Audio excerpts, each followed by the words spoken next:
The title of tonight's talk is Bringing Home the Dhamma to Bring it Home. What do you mean by bringing home the Dhamma?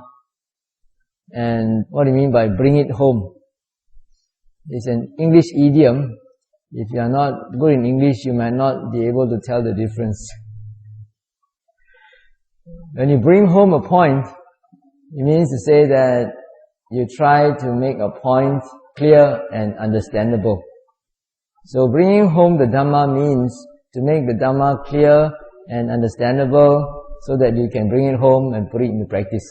So that is the purpose of today's talk. What do you mean by the Dhamma? I think many of you are familiar with Pali chanting. When you do your puja, you always say, Swakhato Bhagavata Dhammo Sanditthiko Vakaliko Ehi Pasiko Opanayiko Vachatam Meriravo Vinyuhi. So these 6 items are supposed to be the qualities of the Dhamma. The first one is Swakhato, which means well expounded is the Dhamma. The other 5, Sanditthiko means to be seen by oneself. Akaliko means immediate. Ehipasiko means inviting one to come and see. Opanayiko means leading onwards. And finally, Vedidabbo Vinyuhi means to be known by the wise. There are actually 2 main groups. The first group is Swakhato, and the second group comprises the 5 points, starting with to be seen by oneself and ending with to be known by the wise. And these are 2 quite different aspects of the Dhamma. The first one is very complicated because it covers a very wide range of topics. The second aspect is easier to explain, but is difficult to put into practice. The first attribute of the Dhamma is Swakhato. Well expounded is the Dhamma. This aspect of the Dhamma may not be that easy to experience for yourself. So that's why this aspect, Swakhato or well expounded, is different from the second aspect, which is experiential in nature. And there are far more things that the Buddha has taught us which we cannot really experience ourselves, nor can we verify ourselves. And a lot of these teachings, we accept them based on faith and reflection. For example, the supreme enlightenment of the Buddha. If you haven't done any Dhamma practice before, you only accept that out of faith. If you have done Dhamma practice, and then you can see how the Dhamma can be applied to your daily life and how it benefits you, then you can infer that this teaching must have come from somebody who has done it before, right? So it is out of inference that you accept this. The possibility of attaining various stages of enlightenment, whether you can become a Sotapan or a Sakadagami or an Agami or an Arahant, these are also things that you have to accept on faith. Do you really know that you can enlighten in this very life? Some people say that the Buddhist religion can only last for 500 years. Now it's really 2,500 years. So can anybody actually gain enlightenment now? So this is also something that you accept out of faith. You cannot verify it for yourself unless you practice very hard and you yourself gain enlightenment. Otherwise, while you are in the process of striving for attainment, it's based on faith. The third thing is the law of karma. And the law of karma is also based on faith. How can you actually prove that the law of karma works? A lot of times when things go wrong, we say, oh, it's my karma, we accept it. And a lot of times when you strike a lottery or you get something that you wanted very badly, you will also say, oh, that's my karma. So whatever you don't understand, you say it's my karma. Recently, One of our devotees' son came back from Pakistan. He went there to work as a project manager in a resort. He was in charge of the workers there, and the Pakistani workers are all Muslims. He says it's very difficult to supervise them because he has to keep an eye on them all the time. And then sometimes if you get really fed up with them and you sack them, they don't feel any remorse, they don't feel angry. They're very equanimous about it, and they say, oh, it's the will of Allah that I'm sacked today. It's the will of Allah that I work, that I have to sleep more than I'm allowed to. So to them it's like they have attained equanimity. They're practicing the fourth Brahma Vihara. So very difficult to actually motivate or supervise them, but because they have this very complacent sort of attitude. Everything is fated. There's nothing that I can do or control. So it's the same for us. It works in the same principle. When you get into trouble, for example, you get terminal cancer at a young age, at the age of 30, the first thing most people would react in a very negative way. Why must it be me? Why? I haven't done anything wrong. So in the end, after some time, after denial, they will go through a period of suffering, and finally you accept it. Then if you're a Buddhist, you say, well, it's a law of karma, what can I do? Don't know what I did in the past, now I have to suffer for it. So it works in the same way. It's a matter of surrendering, not trying to want things to be other than what they are. It's a matter of being accepting. So that is also based on faith, law of karma. And then, besides the law of karma, because the law of karma talks about moral actions.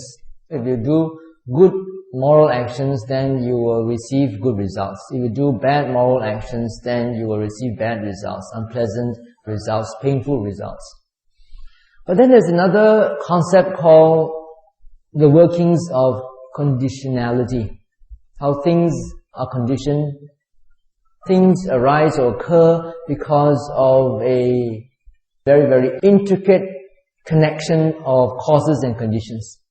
This may not necessarily have to do with moral actions. Things are just connected. Modern scientists have come to this conclusion that everything is related to everything else. You may think that as an individual, you have no power to influence the society in which you live. But in fact, everybody and everything influence everybody and everything. If you are not a powerful person, you will be influenced by your environment. If you are a powerful person, you influence the environment. So it depends on how you look at it. And there are aspects where you are powerful, and there are certain areas where you're not powerful. Right? So sometimes you influence the environment, sometimes the environment influences you, and everything influences everything else. That is the law of conditionality. It's a very, very intricate law, not easy to explain. Still, that has to be taken the level of faith if you do not practice the Dhamma. Even if you practice the Dhamma, you can only see the tip of the iceberg, what is related to your particular mindset, or rather the workings of your own mind, of your own internal world that you perceive through your senses. That's all. You don't know what's happening outside. You don't know how things are really related to one another outside what you can perceive. Another thing that is also well expounded by the Buddha, many other things actually, is mutual duties and responsibilities. This is found in Sigalovada Sutta, and I'm not going to deal with it. A lot of reciprocal responsibilities of husband and wife, parents and children, teachers and students, and employers and employees, Brahmins, reclusas and their supporters, and so forth. Then the Buddha also talks about moral values such as respect for your parents, teachers and elders. He talks about moral precepts and the passive and the active aspects of morality. The passive aspect is to refrain from killing, refrain from stealing, refrain from sexual misconduct, refrain from lying, refrain from taking intoxicants. And then the opposite is the positive aspect, which is when you refrain from killing, you also try to be compassionate and practice harmlessness. When you refrain from stealing, you try to practice generosity. When you refrain from sexual misconduct, you practice faithfulness. When you refrain from lying, you actually practice truthfulness and honesty. And then when you refrain from intoxicants, you're practicing awareness and mindfulness.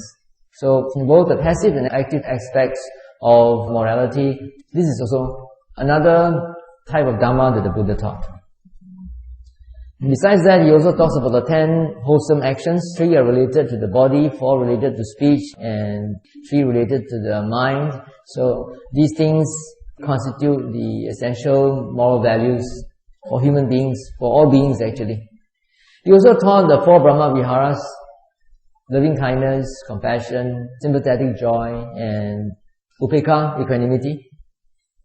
He talks about the importance of faith and conscience, shame and dread. He talked about other important virtues in the Mangala Sutta, for example, humility, contentment, gratitude, patience, which also implies forgiveness and consideration for other people. He also talked about right livelihood. So today's talk, talking about bringing the Dhamma back home to practice, I'm not going to talk about all these things because this will take a whole course in Buddhism to talk about. I'm just going to pick up some of the more important things which are somehow related to the experiential aspect of understanding the Dhamma and putting the Dhamma into practice.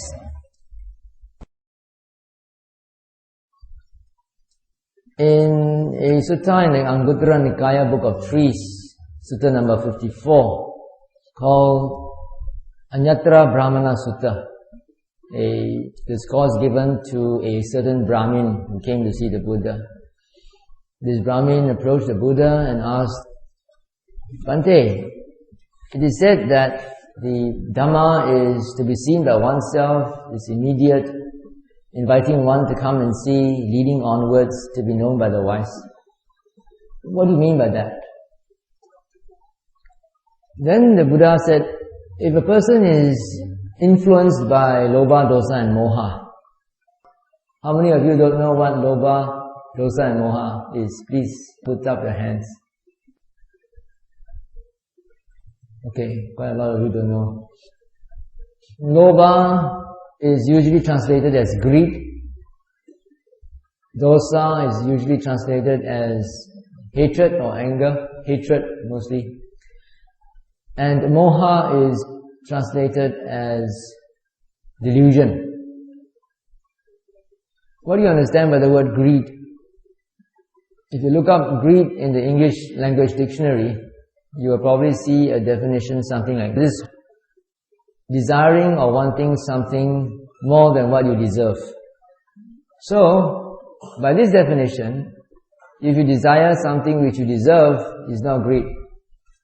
However, the Pali word greed covers a very wide range of desires.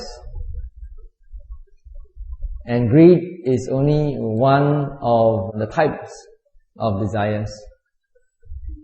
So the Pali word lobha covers a very subtle form of desire, which we call liking, to a very more extreme sort of desire, which we call lust and obsession. So, when we use the word lobha, it's easier to refer to this whole range of desires, ranging from a very subtle form of liking, like you like a cup of coffee in preference to a cup of tea, for example, or you like a particular movie compared to another. And then on the other end of the spectrum is lust, having lust for another person, sexual lust, very extreme form of desire, or a very obsessive desire for something that you want very badly. So greed is somewhere in the middle. So when I use the word lobha, I refer to this whole range of desires. So I'm going to use lobha throughout, so I don't have to talk about liking, ranging to lust and so forth. The second word, dosa, usually translated as hatred or hate.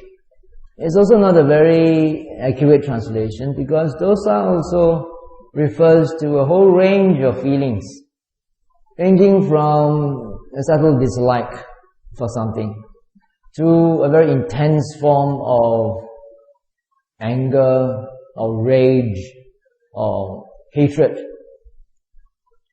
So the word hatred is also not really very suitable. So I'm going to use the word dosa. Actually, dosa is simpler than loba to experience, because whenever you have any unpleasant feelings in your mind, displeasure, sadness, disappointment, frustration, depression, anything that is unpleasant, any unpleasant emotional state or mental state that you have, you can be sure that dosa is present. Then finally, we have the word moha. Moha is translated as delusion. Maybe the word delusion is not bad to use, but it must be a special sort of delusion that is applied in a Buddhist sense.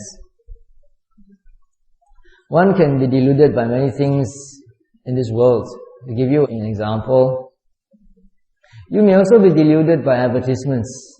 Advertisements tell you, oh, you know, if you take this product, you'll get this and you'll get that, you'll have prestige, you'll have this and that. And then when you go buy this product and use it, it may not necessarily be true. You're actually deluded into buying the product. And advertisements do a lot of good service to those people who are selling their products. These companies actually invest billions of dollars in advertisements because they know that people are very easily influenced by what they see and what they hear, consciously or unconsciously. So that is also another sort of delusion. They are deluded into thinking what is true when it is not so. However, moha is used in a particular Buddhist sense, in the sense that you are deluded by the true nature of reality. From the Buddhist perspective, the true nature of reality is actually anicca, dukkha, anatta. Everything is impermanent, everything is suffering, everything that can be sensed through the senses is not self, suffering, impermanent. Also, from the ultimate point of view, everything is not beautiful. But many of us, I think most of us, are deluded into thinking that we are handsome and we are beautiful when we look into the mirror, right? So that sort of delusion is reserved for the word moha. Moha refers to an ultimate sort of delusion, not the delusion in the worldly sense. So let's get back to this sutta. To recap, this Brahmin came to ask the Buddha, what do you mean by the Dhamma being seen here and now, immediate, seen by oneself, inviting one to come and see, leading onwards, to be known by the wise? When a person's mind is influenced by lobha, dosa and moha, then he cannot see the true nature of reality, and he doesn't understand real benefit and welfare. Because of that, thinking that he is doing something for the benefit and welfare of himself and others, he actually does the opposite. He is doing something for the harm of oneself and others. And that leads also to unwholesome actions. Unwholesome actions actually are defined by the Buddha as any action, bodily, verbally or mentally, that is motivated by lobha, dosa and moha. But for a person who has abandoned lobha, dosa and moha, where lobha, dosa and moha doesn't affect his mind, he's not prejudiced or biased by these unwholesome roots, then he knows what is real welfare and benefit. And when he knows what is real welfare and benefit, his actions, whether bodily, verbal or mental, are wholesome, and the result is that he will end up doing things for the welfare and benefit, for the real welfare and benefit of himself and others. So that is one sutta where the Buddha talked about how the Dhamma can be explained in this way. In another sutta, in the Anguttara Nikaya book of 6, sutta number 47, is called the Patama Sandittika Sutta. There, a wanderer by the name of Molliya Sivaka approached the Buddha and asked the same question. Master Gotama, people say that the Dhamma is to be seen by oneself, is immediate, inviting one to come and see, leading onwards, to be known by the wise. What does one mean when one says that? Then the Buddha asked him, let me ask you in return. When lobha arises in you, do you know that it arises in you? And he said, yes. When it's absent, do you know that? Yes. And then he asked for dosa and moha as well. And dosa and moha are present within you, are you aware of it? And he said, yes. And when they are absent, are you aware of it? And he says, yes. Then the Buddha says, yeah, so in that way, the Dhamma is also immediate, to be seen by oneself, inviting one to come and see, leading onwards, to be known by the wise.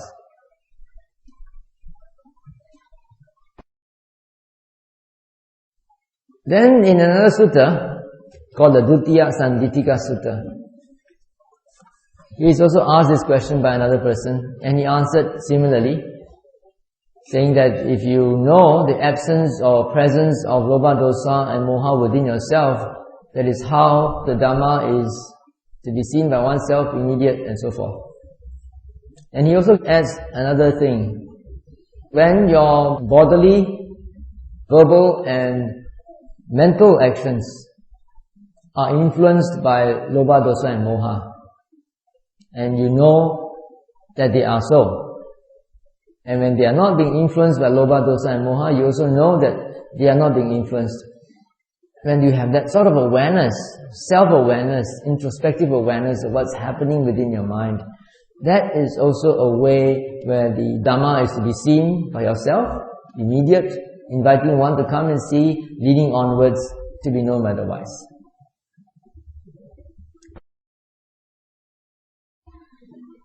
Another sutta in Samyutta Nikaya, in the 35th Samyutta, sutta number 70, it's called the Upawana Sandittika Sutta. Venerable Upawana, a bhikkhu, a monk, approached the Buddha and asked him the same question.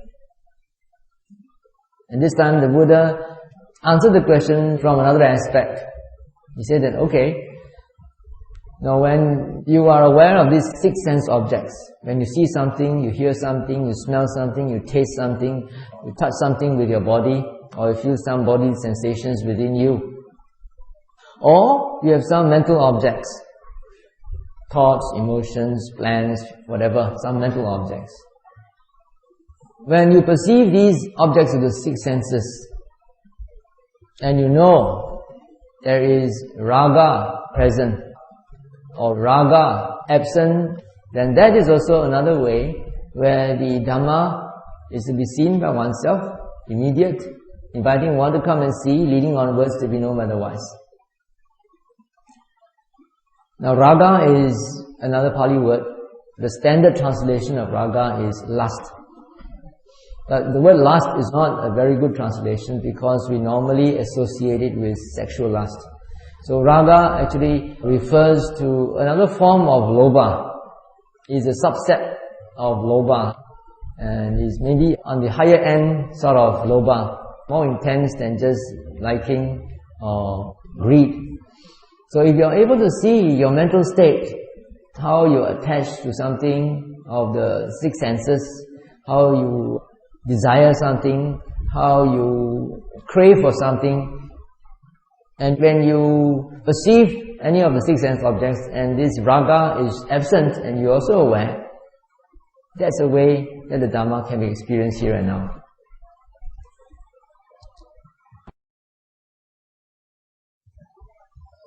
So, to experience the Dhamma in this way is actually very simple, right? I think most people will be able to do it. But whether or not you remember to do it at the right time is another question. When you get angry with somebody, before you can be aware of the anger and let it go, you might let the anger overcome you, and then you say something or you do something which will be harmful to yourself and to other people. More about this later on, because this aspect of the Dhamma, this experiential aspect of the Dhamma, is something that can be practiced by everyone. This aspect of the Dhamma is becoming so prevalent and popular nowadays that it has even spread to the West, and it has been integrated into psychotherapy. Psychotherapy nowadays makes use of mindfulness, being aware of what's happening to your mind, to help people solve their emotional and psychological problems. And I think this is going to be something very useful for everyone, whether you're a Buddhist or not. This is a universal sort of technique that is not monopolized by any particular religion. In fact, this aspect of the Dhamma, because it transcends all religious beliefs, it doesn't matter whether you're a Buddhist or a Christian or a Muslim to be able to do that, right? It doesn't depend whether you believe in Allah or God. You're just watching your own mind. So because it has a universal appeal, more and more people are appreciating Buddhism on account of this aspect of the Dhamma. Not so much from the rites and rituals and the scriptures that we have, but from this practicality of how to apply the Dhamma to your daily lives. Now maybe I could read to you here a testimony from someone who has benefited from this aspect of Dhamma. This is a 37-year-old Malaysian Chinese lady. She's got a BA in communication.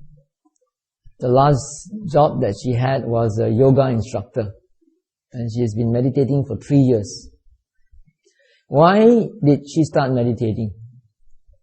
Here she says, it all started with her wondering why the mind fluctuates so regularly and sometimes so strongly. One moment feeling good, the next moment feeling lousy. At first, she was working in advertising, and then she started to practice yoga, and later on she connected to a group which was practicing Dhamma in a Tibetan tradition. She read books on Buddhism, she went to Dhamma talks, made friends with other practitioners, and got to know some spiritual teachers.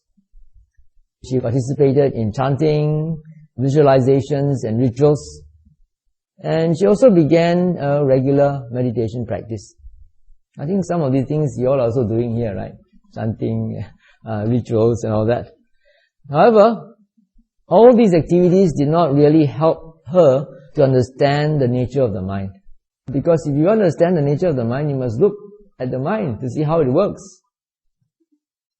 So, has meditation changed her life? So about 2 years ago, she made a major change in her life.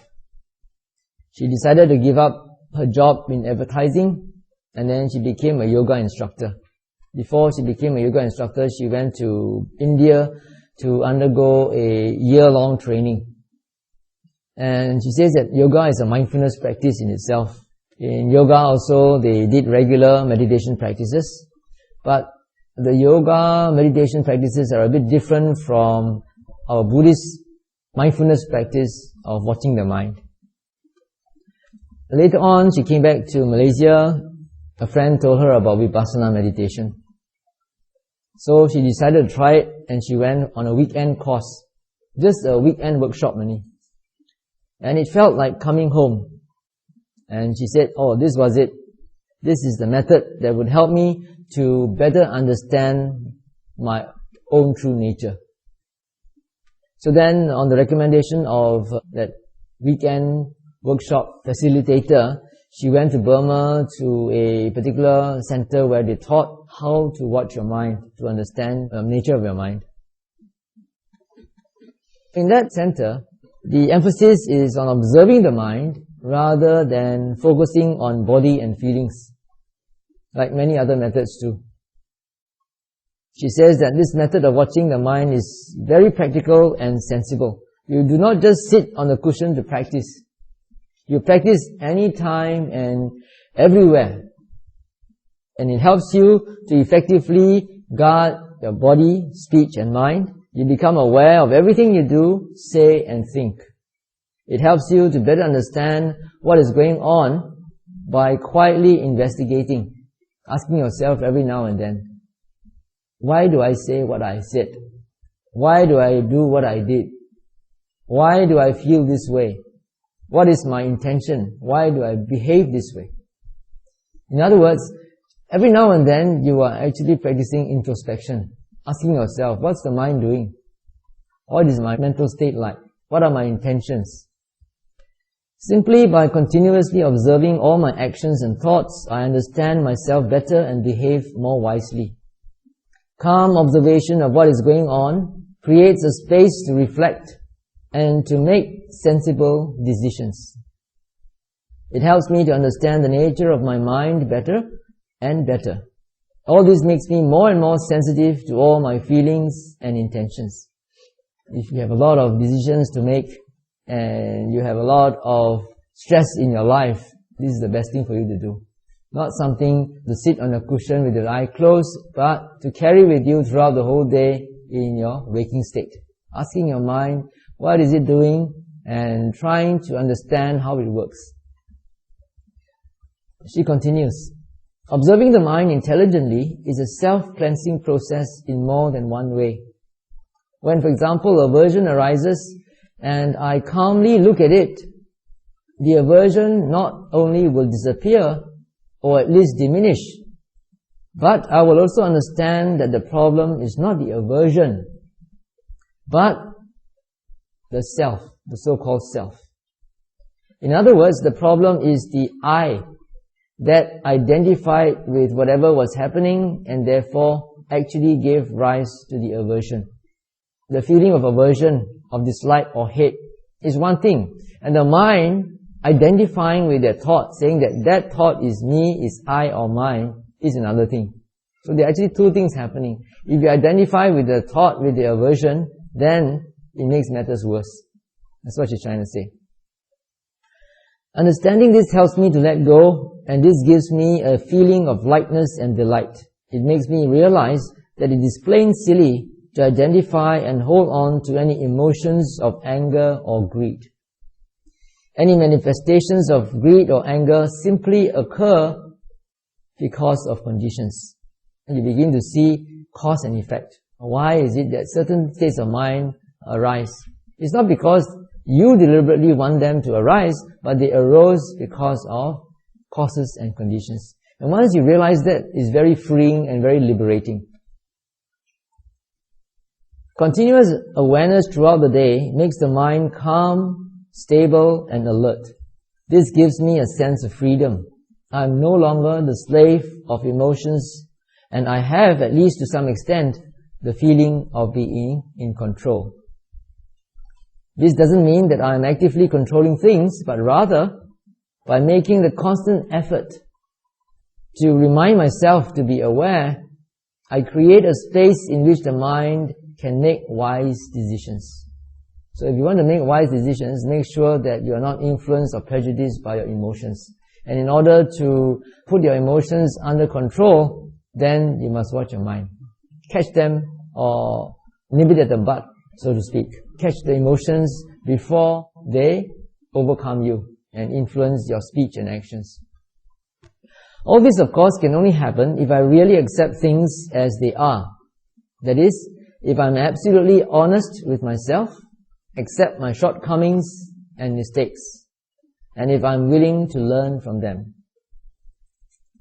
Every moment is a new moment, and we can learn from every new experience. I realize that I need to be interested in what is happening right here and now in order to continue to understand and learn. I'm convinced that this is the best way forward for me to improve the quality of the mind, to make it healthier and saner. Even though this process has been very painful at times, looking at my form of greed or anger is no fun. It has also been very rewarding. Whenever there are no negative mental states, positive ones will automatically come in.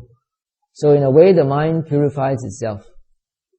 When the mind is positive, it is usually also still and simple, and this is very energizing.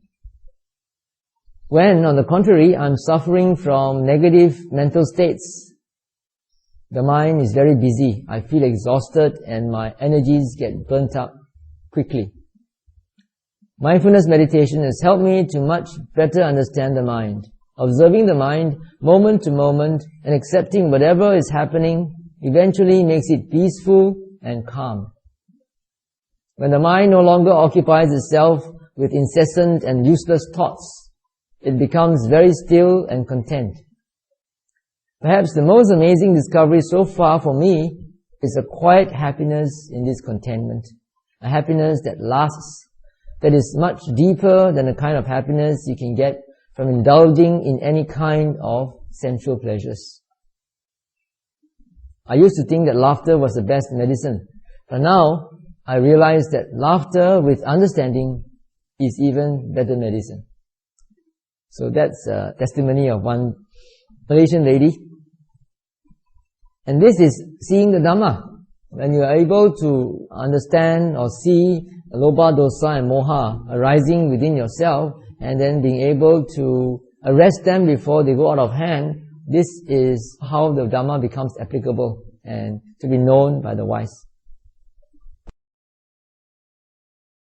Nowadays we have a lot of quantum physicists, biophysicists, biomedical physicists who are doing a lot of research into the workings of the mind and how our mind affects our body.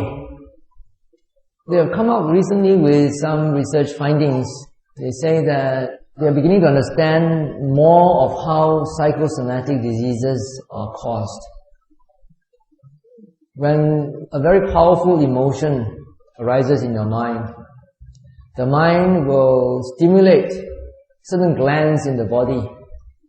For example, the hypothalamus, which is inside the brain, to produce certain amino acids called neuropeptides.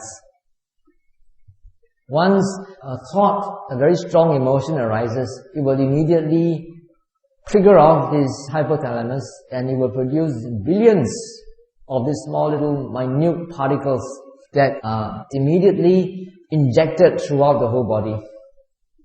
These millions of little particles attack your healthy cells in the body, and they're actually malignant.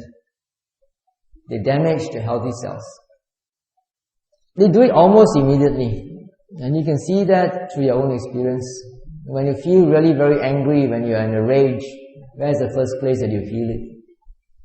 In your chest area, right? You feel very congested and tight, and then maybe a lot of heat is generated around that area. You feel very uncomfortable, and maybe even your solar plexus or stomach area, you will feel that it's sourish and tense. You feel feverish. You can feel your pulse rate increasing. You feel your breathing heavier. So all these are physical manifestations of the angry mind. Now, that's just when a very strong emotion arises, it will trigger all these things.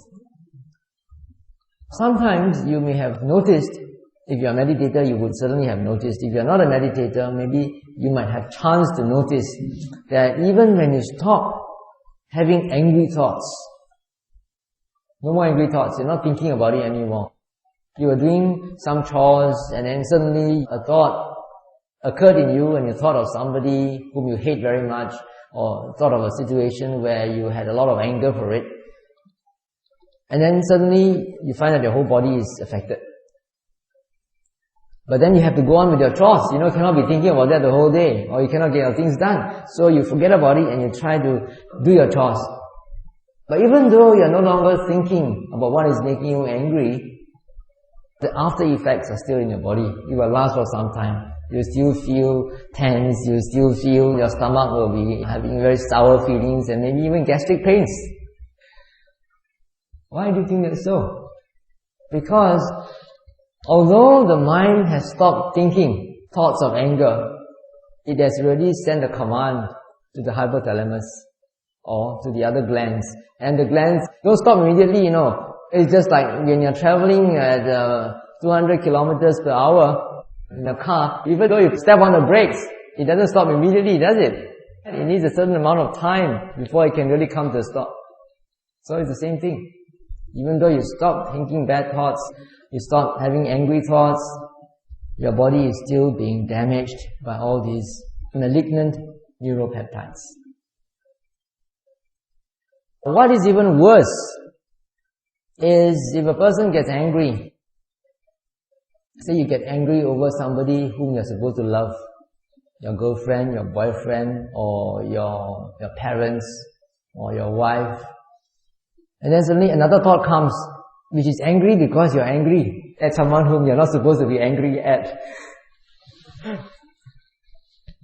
When that happens, you create even more neuropeptides in your body, create more damage to your healthy cells. That's where people who suffer from depression, from anxiety syndromes, get caught in this vicious cycle. And they don't know how to extract themselves from this.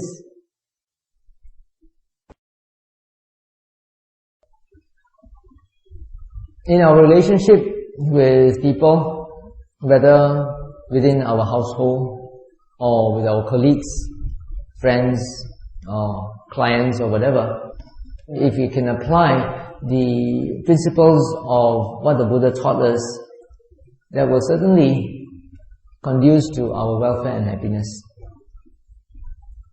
You notice that a lot of our problems in relationships arise because we are not able to restrain or control our emotions, right?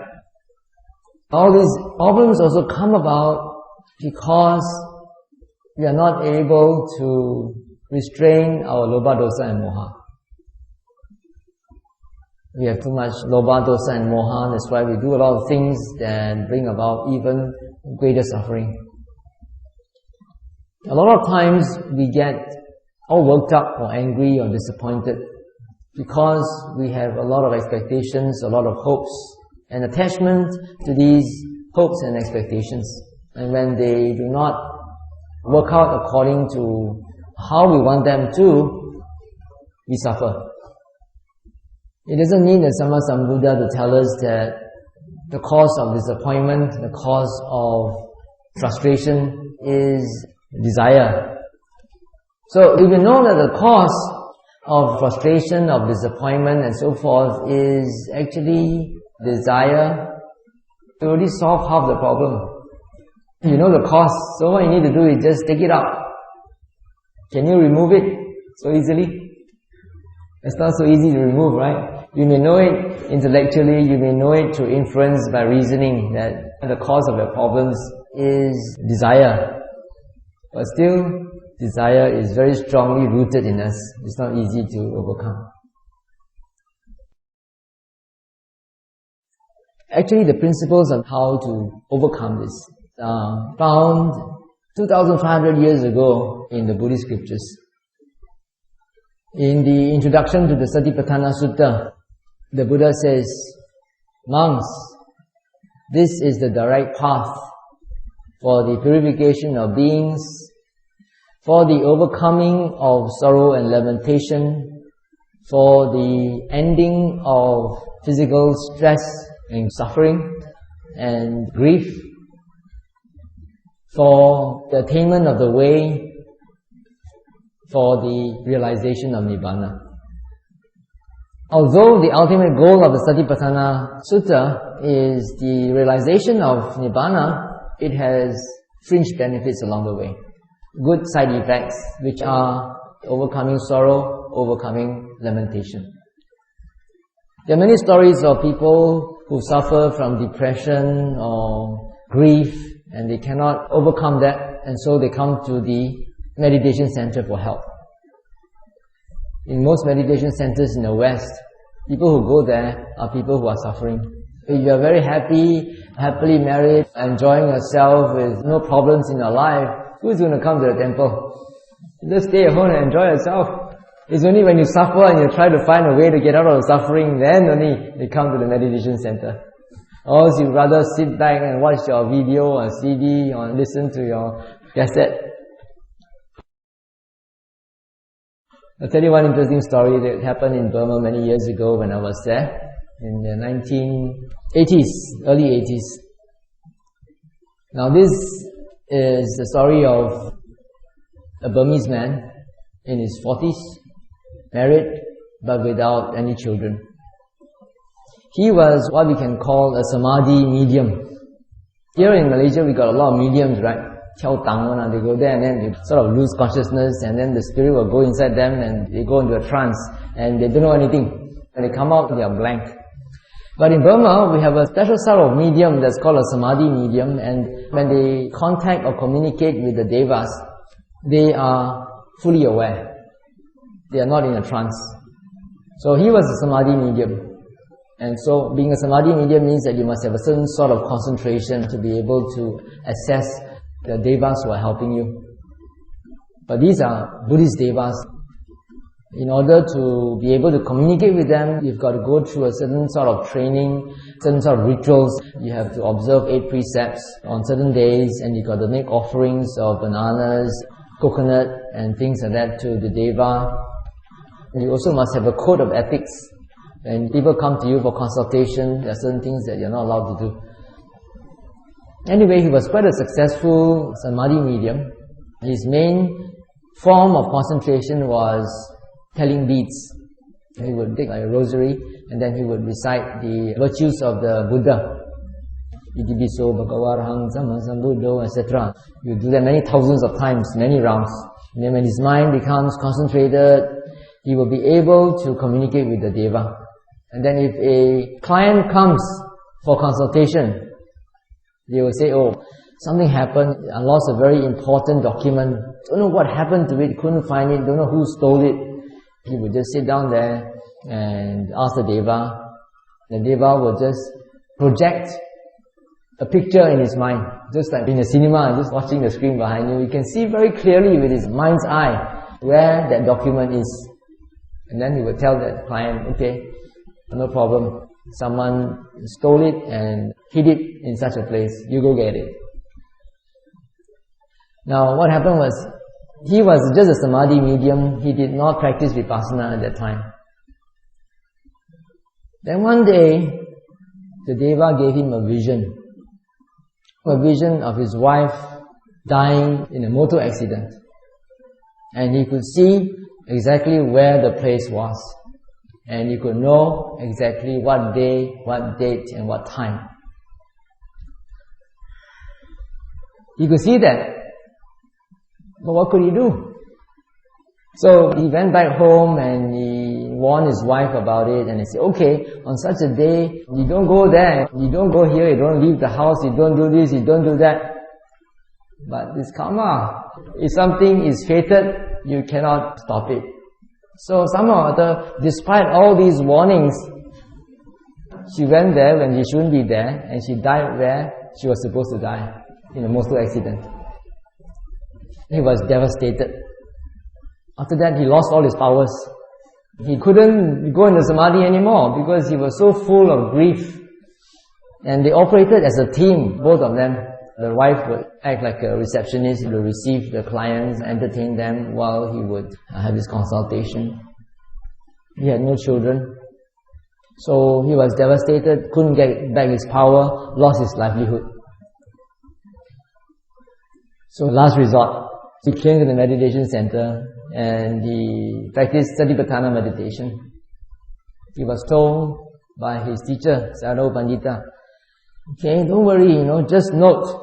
Whenever any feelings of sorrow or grief arise in you, just note, and then let it go, come back to your rising and falling, come back to your body.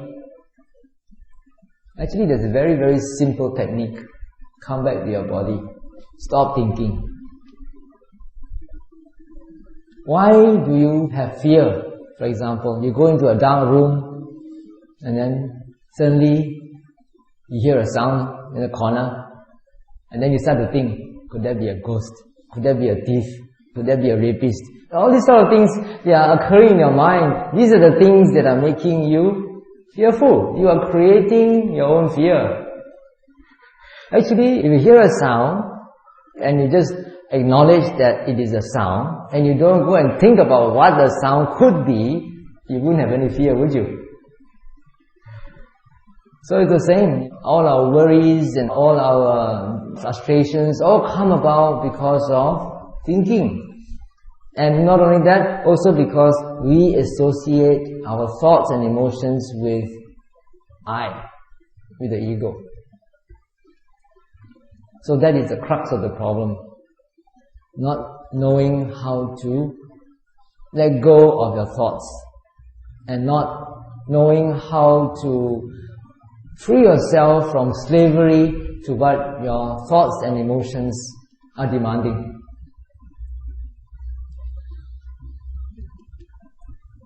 Coming back to this Samadhi medium, after 1 or 2 months of practice in the meditation center, he recovered. He had very good Samadhi. He was doing very well in his insights. And after that, Sadhu Pandita tried to encourage him to stop this sort of livelihood, because a lot of these puritanical Theravadin meditation teachers don't like the yogis to get involved with devas. Sadhu tried to ask him to give that up. Then he secretly told me that after he finished his Vipassana course, he went back to doing Buddhanussati. His concentration was even better, he can see even clearer. Eventually I think he left and then he went back to his own livelihood. Another story is about another teacher, Ajahn Suk. I don't know whether any of you have heard of Ajahn Suk. He stays in a remote place that is near some caves and also a cemetery. Part of his practice is to ask you to take a mosquito net, go to the cemetery and sleep there for the night, alone. Even if you are a lady, sleep on the tombstone. It's not a Chinese cemetery, it's a Thai cemetery. It's like in a forest, and then you have this thing sticking out, and then you just spread your plastic sheet, put your mosquito net, and go and sleep there for the night. How to sleep? You cannot sleep. So the first few nights, the person will be going there and doing all the chanting that you can remember until you are so tired that you fall asleep. Then you learn to watch your fear. No choice. You got to watch your fear. Where does fear come from? How to overcome fear? That's a very practical lesson. When I was a young Samanera in 1978, I went with Venerable Sujivo to stay in the outskirts, outside the Thai village where we spent our Vasa. After we finished our Vasa, then he left for another village which was some miles away, and he stayed in the Thai cemetery alone. And then I went to stay in another place off the village where we were staying. It's also near another village, but not in the village, it's actually in the jungle. And they built me a little hut by a river, and the place was full of snakes and monkeys. Anyway, there also I had to deal with fear. Staying there alone at night, and then suddenly I will see lights. Thoughts will come already. What are those lights? Will they come after me or not? All these thoughts will come. And then you got no choice, I cannot run away, I'm already there. So I have to watch my own fear and see how the fear is created. Actually it's created by your own mind. If you don't think about those lights, you have no fear. Why do you fear? Because you fear harm, you fear something is coming to get you, or things like that. But if you don't think at all, you're just aware of thoughts and emotions. They come, just another thought, let it go, come back to your body. Another thought comes, let it go, come back to your body. There's no chance for the thoughts to create any more fear. So that is the principle. And that is the most useful thing for people of any religion nowadays when they want to know how to deal with stress. A lot of stress is also due to thoughts. How do you get stressed? Because you have a deadline to fulfill. You have to meet the deadline. Then you cannot meet the deadline. And then you start to think, what will my boss say? What if and what if? And all these thoughts will come and invade you, and that's where the stress comes about. If you don't have these thoughts, you say, never mind, I just do. If you can finish it, good. If you cannot finish it, what to do? Any amount of worry also will not be able to make you finish it if you cannot finish it.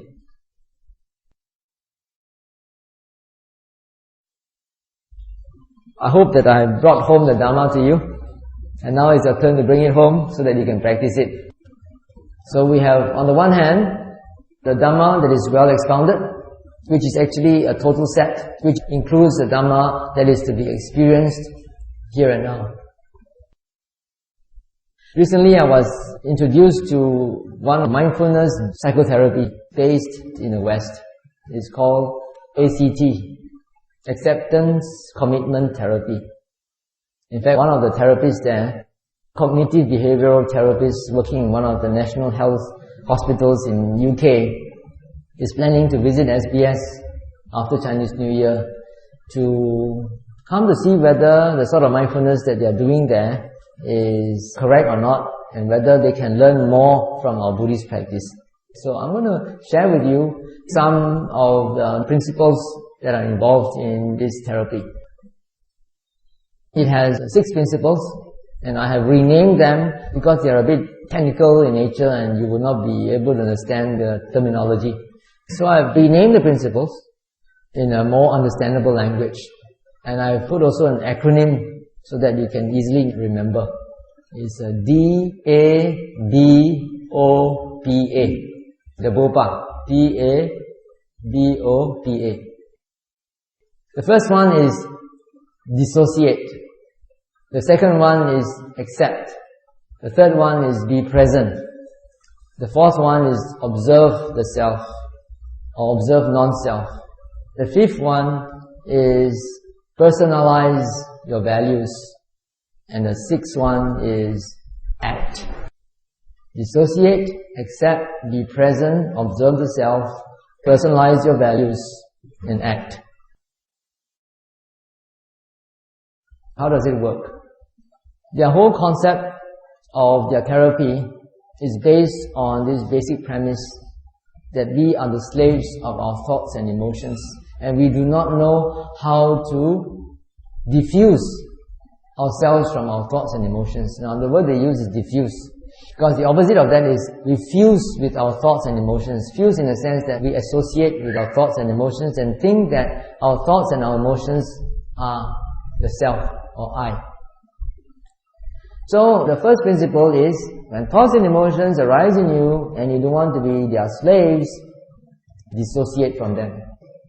Thoughts are just thoughts, emotions are just emotions. They do not belong to you, they are not yourself, they are not you. This is very much in line with our Satipatthana Sutta, where the Buddha says one is supposed to practice observing the body in the body, or the body as the body, feelings as feelings, mind as mind, and then mental objects as mental objects. What does it mean? It means to say when you observe physical sensations in your body, you observe the physical sensations as just phenomena, just physical sensations. They are not you, they are not I, they don't belong to you, they are not yourself. It's the same with thoughts and your mind, mental states and your feelings. Also, they don't belong to you. Feelings are just feelings. Why must you go and possess them? Just let them be. So the first step is to dissociate. Once you dissociate yourself from these thoughts and emotions, then you can get some relief. For example, many of us tend to be judgmental. Sometimes it's easy to forgive other people, but it's more difficult to forgive yourself, particularly if you are a perfectionist. You say, oh, I'm such a lousy person, I shouldn't have done this, I shouldn't have done this. And then you judge yourself and you scold yourself, you angry yourself for doing certain things that you've done in the past. Like just now, when I was talking about having angry thoughts about somebody whom you shouldn't get angry at. So, you get angry thoughts about that, and then you're angry because you're angry. And then you go around in a circle. You're anxious, and then you're afraid, oh, I'm anxious already, tonight I cannot sleep again. And then, because of that, you worry about that anxiety, and that makes matters worse. So what they say is, if you dissociate yourself from the thought, okay, anger is just anger. Let it be. Watch the anger.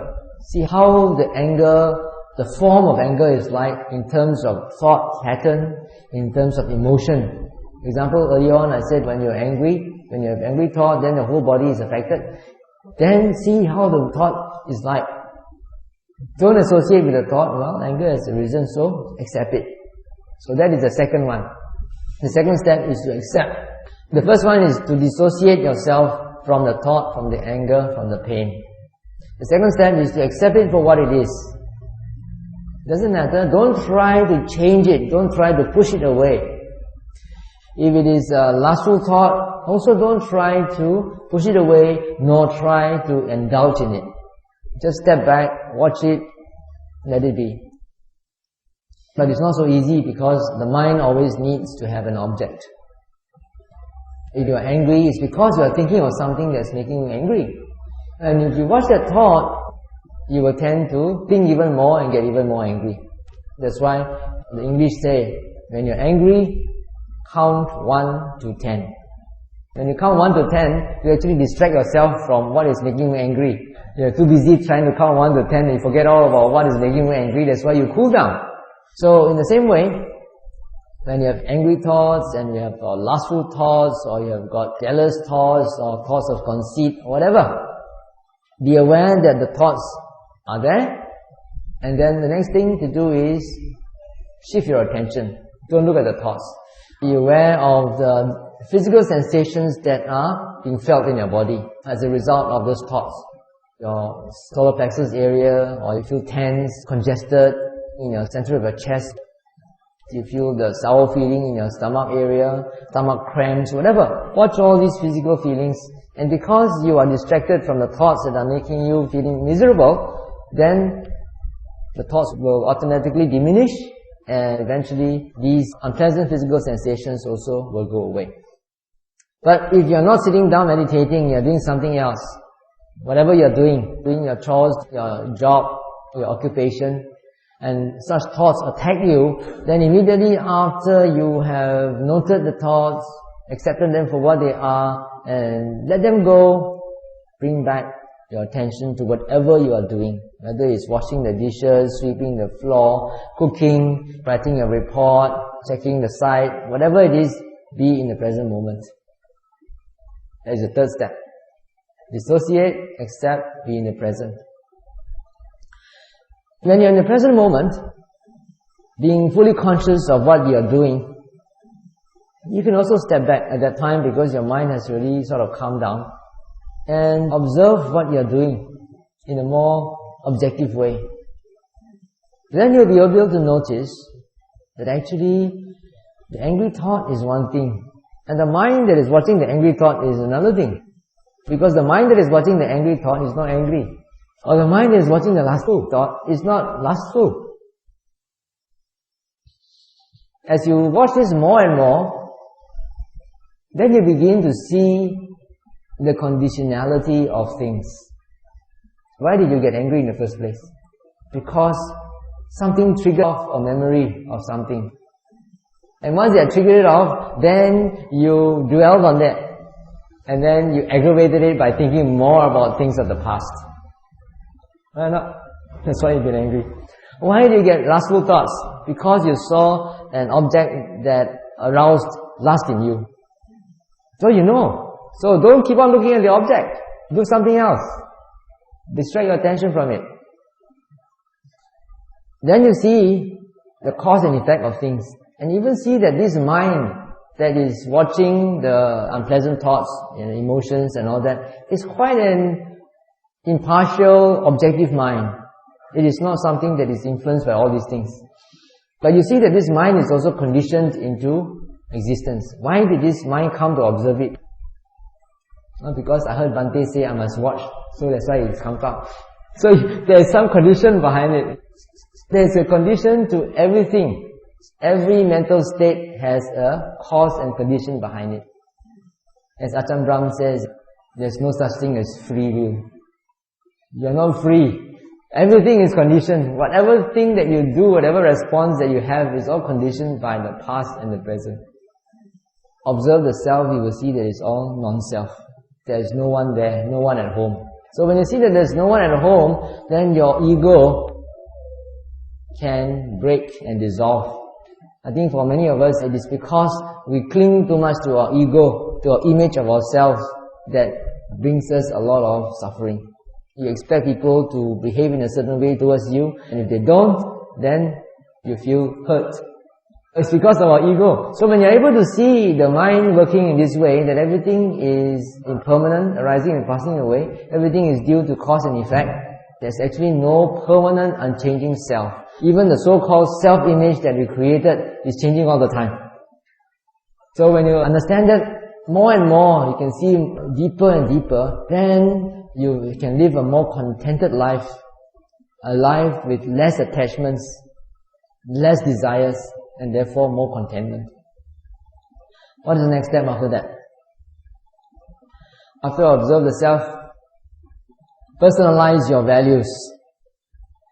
These first 4 steps are very applicable to a retreat situation.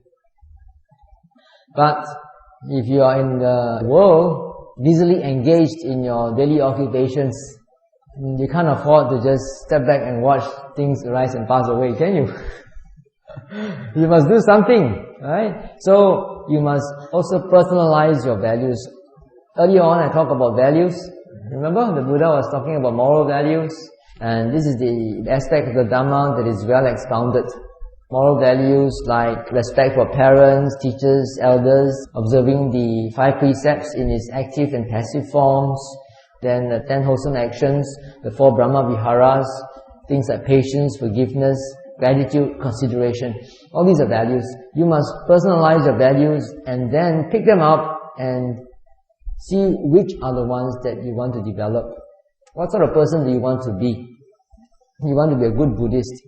You want to try to be ethical in your dealings, not just looking for wealth unscrupulously, but looking for wealth in a righteous way, in an ethical way. So these will be your defining parameters. Whatever you do, you have to go through this screen. Does it satisfy the criteria or not? Does it break the 5 precepts? Is it according to the Buddha's concept of right livelihood?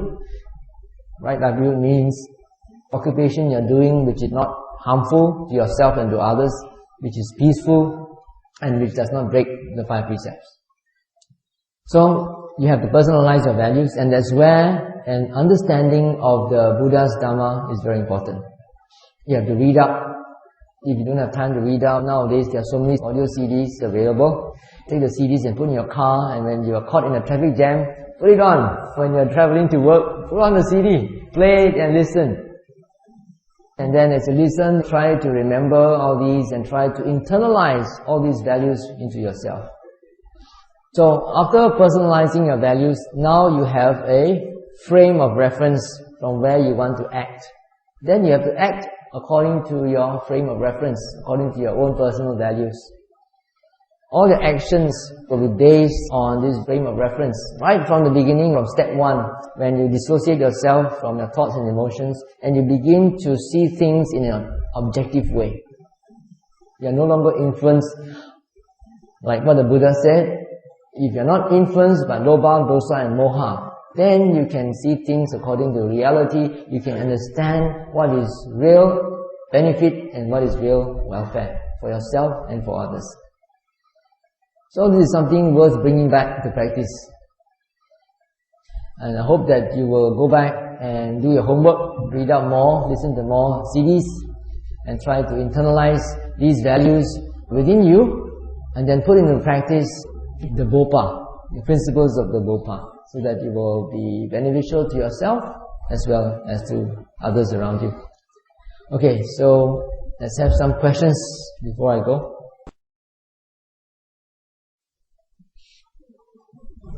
Most mental illness that is suffered by human beings, are they mostly created by medical reasons, or is there other reasons behind it, according to Lord Buddha's teaching? I was asking one foreign monk staying with us in SPS at the moment, what's the difference between psychology and psychiatry? And he tells me that psychology is more on the non-physiological mental problems of people that are sort of related to the ego and the way they perceive themselves. Whereas psychiatry is more related to the physiological aspect of mental illnesses or mental disorders. They have good reason to believe that the mental problems arise because of physiological disorders. Maybe the brain doesn't function well enough, there's a deformity somewhere, or there's a dysfunction of certain glands or certain organs in the body that doesn't produce enough hormones of a certain type. That's why it makes the brain go haywire and the mind becomes deranged. Now, psychotherapists actually deal more with the psychological aspects of people's problems. And a lot of people may be normal in the sense of physiology. The physiology of their nervous system is okay, normal. But still, they have all these psychological problems because of how they perceive their self. So, this is more due to something mental and not so much physiological. And there are cases of people, like for example, people who suffer from schizophrenia. Many medical specialists say that most cases of schizophrenia come about because of physiological problems that lead to mental disorder. So these have to be controlled by drugs. In this ACT model that I talked about earlier, acceptance commitment therapy, they have also applied this to schizophrenics with quite notable success. But these schizophrenics are those who have already undergone a certain period of medication and they have already stabilized their minds, and then after that they go through this psychotherapy course of mindfulness, which improves their condition and enables them to reduce their dosage. This is quite significant because schizophrenics are difficult to train in mindfulness because they have very disordered thinking. So these are the two main reasons. One is due to physiological disorder leading to mental disorder, and some are purely mental disorder due to a dysfunction in their perception of their self. Then there is another third one, which is karmic, in the sense that you may be disturbed by external elements like spirits, for example. Some people can just go crazy because of spirits. This is how spirits exert an influence on the body and mind of a human being. So I would say that these three aspects of how mental disorder takes place. One is more psychological, and the other one is physiologically based, and the third one is spirit based.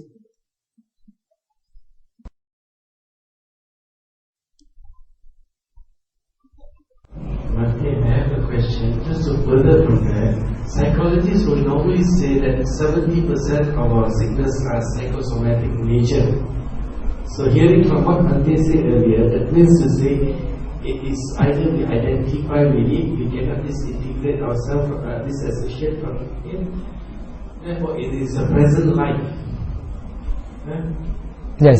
Can we simply say that with this to say most of the diseases that is psychosomatic in nature, it is due to present life karma, and the rest maybe organic in nature was due to previous life karma? Well, if you define it as psychosomatic, then you say that it's due to the mind, right? So it's got to be present life karma. But I would like to look at it in a more holistic way. For example, cancer. Nowadays people are still researching into what is the actual cause of cancer. They haven't come up with a definite answer yet, because there are so many variables. It could be psychosomatic, as you say, some psychological stress. It could be due to physical stress. It could be due to taking junk food. It could be due to the environment that you stay in. If you stay under a high tension cable, you will be very highly prone to cancer. That's something physical and environmental. Or you could be staying next to a transmission tower, no wires. It's a telco or a Cellcom transmission tower, or with your transmission apparatus on your roof, right? So that also can be one of the major factors or variables in the cause of cancer. So there are so many factors involved. They are all present also, It's not past. But on the other hand, you could say that it's past. How? It's because of past karma that you were put inside the situation, that you had to stay under the roof where the transmission tower is.